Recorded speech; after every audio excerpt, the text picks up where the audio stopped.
What is everyone? In this video I will show you how to use camera timer on iPhone 17 Air Pro. So let's start the video. First of all, go to app library. Now here click on camera app. Now here so click on convert to back camera. So click on the 6 dot icon. Now here click on timer.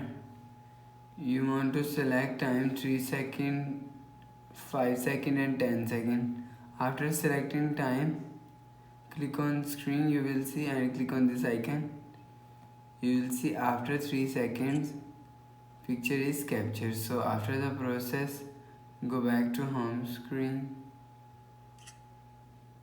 So that's how you can use camera timer on iPhone 17 Air Pro.